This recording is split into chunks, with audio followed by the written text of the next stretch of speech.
Hi guys, my name's Seb Tudor, I'm the man on the Silver Mountain and welcome back. Today I wanted to talk about feelings of inadequacy because in the world at large, both in terms of stuff to do with work, stuff to do at home, with relationships, in regards to hobbies and things that you're doing, inadequacies and insecurities are likely to creep into your head at some point during whatever it is that you're doing.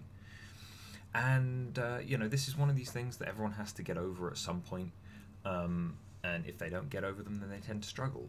And as a result, I'm as someone who struggled with these kind of things an awful lot when I was a kid and growing up into adulthood and going out into the world of work and whatever else. It's something I can very much empathize with.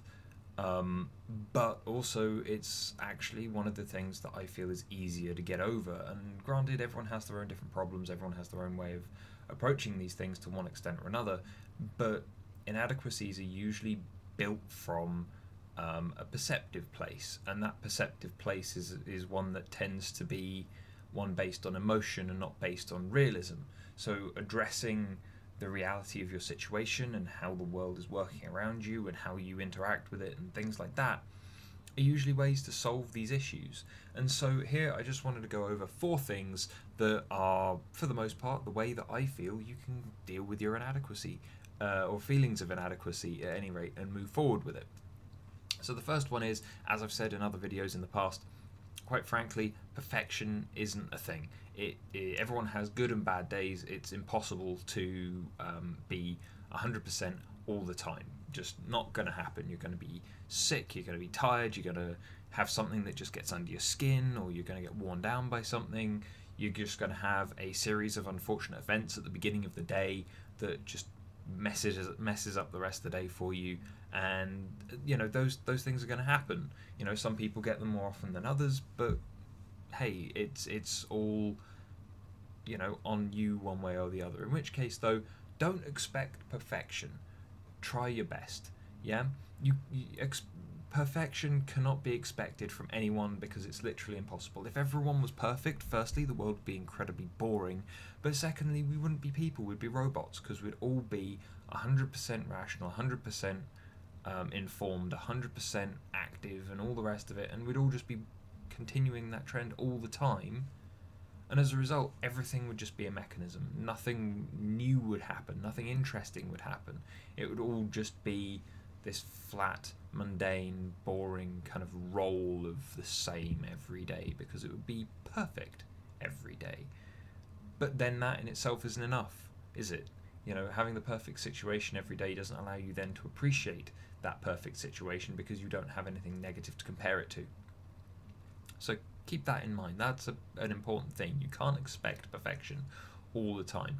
Once on something very specific, maybe, but all the time, to a greater or lesser extent, from yourself, from others, you're not going to be able to do that. The next thing that I wanted to just have a chat on and think on here is kind of the are your perceptions actually realistic? Are you attempting to be greater than maybe you are, or do you feel that maybe you're not doing as well as you could do because of a reason? Is there evidence to support that reason? Who are you trying to gain the approval of? If no one, then why are you being so hard on yourself? Because you're the one that sets your own boundaries, and if you're realizing that perfection is an impossibility, then why are you giving yourself such a hard time all the time? Having that grounding in some kind of reality, is the thing that you're doing actually quite hard? Are you continuing to improve? Are you being the best person that you can be in that moment for the thing that you're doing? If you're not, then yeah, maybe that's something that you can look at improving. But again, you're never going to be 100% perfect all the time. And so you can't expect that from yourself, you can't expect it from other people. And so using a level of realism to take a look at why you're feeling inadequate.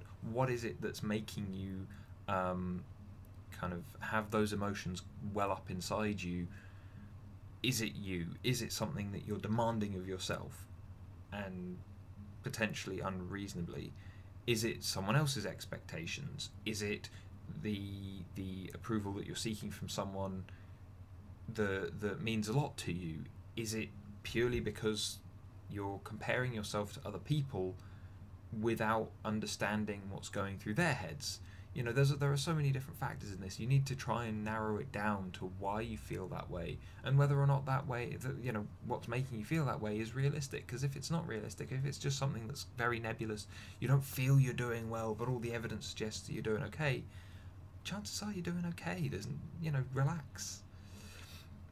But that leads us on to my next point, which is the third one. You have to monitor yourself. Yeah? You're not going to be able to tell if you're being perfect, adequate, or completely inadequate if you don't have any information. Yeah? So keeping a track of the work you're doing, the processes that you're following, how many arguments you're having with your partner, whether or not everyone is still happy in spite of what you're doing, whether or not you're feeling better or worse after you've done the thing that you're doing, and why is that? The only way that you're going to know whether or not you're living up to the bar that you have set for yourself is if you've got some way of measuring yourself against it. And you shouldn't be comparing yourself to other people. As I said, there are all manner of different people on this planet, and they all have their own different problems. They only have their different ways of working, their different thought processes, and so as a result, trying to compare yourself to someone else, or allowing someone else to compare you to someone else, is a very difficult thing to do. Obviously, in the world of work, it can be a case of this person is doing incredibly well and this person is not doing particularly well, and we're going to compare you directly. But then it becomes a case of, well, if that's the standard, if that person over there is the standard that they want to set, and you are the one that is underperforming, then you need to, if they've got that complaint, they need to help you remedy it. You need to go to them and ask for the extra help, ask for the extra information, the extra training, coaching from the person who's doing really well, whatever that may be, asking for mentoring from your manager just to get you back onto the track that they want you to be on. And they should be offering that to you, because if they're not, then they're quite frankly just doing a poor job of maintaining their own standards. But if you're being told, or if you're aware, or if you feel that you're not doing as well, going and monitoring yourself, seeing how you measure up to the supposed standard is an important thing to do, because otherwise you don't know kind of which direction you need to go in and how far you need to go. Yeah, it's a journey is very much to do with your direction and kind of the where you're headed, the location that you're moving towards. It has very little to do with the speed, in which case you can take a long time to get yourself up to that standard just by yourself, if all you've got is a vague understanding of where you're going and kind of which direction you need to be there. If you've got, though, someone who's able to then come across and tell you exactly where it is and exactly the route to take, then the speed will naturally kind of increase instead of you floundering around and having to worry about things, which will again only slow you down. But then this brings me to my final thing that I want to make a point on here, and that is ultimately that you're not going to gain any of these things in any of these situations that I've mentioned unless you're communicating with other people. Yeah? So if you're at work, you need to talk to your boss about these things, or talk to your co-workers to try and understand the various standards and how maybe you can improve, ideas that other people have taken and applied to their own work to then help them excel. If you're feeling inadequate with a partner in regards to the amount of time you're spending, or the quality of the time you're spending, or the sex you're having, or whatever it is, you need to sit down and communicate with that person to understand, and they need to be able to understand you as well, especially in a romantic relationship, so that you can maybe find ways to bridge that gap, or find other ways of understanding each other, so that then if there is a standard that you're trying to achieve, then again, having those specifics will help you get there. And also, if it's as part of a relationship and you're the one that's feeling inadequate, but the other person still loves you and you're actually in their eyes still doing perfectly fine, if not really well, then you may be imagining the problem. It may be one of those areas where you're feeling vulnerable, where you're feeling insecure, and as a result, those inadequacies that you're perceiving are ones that you're purely picking out by yourself and purely coming up with as a list of things that you dislike about yourself because you don't feel comfortable in your situation yet. There are times when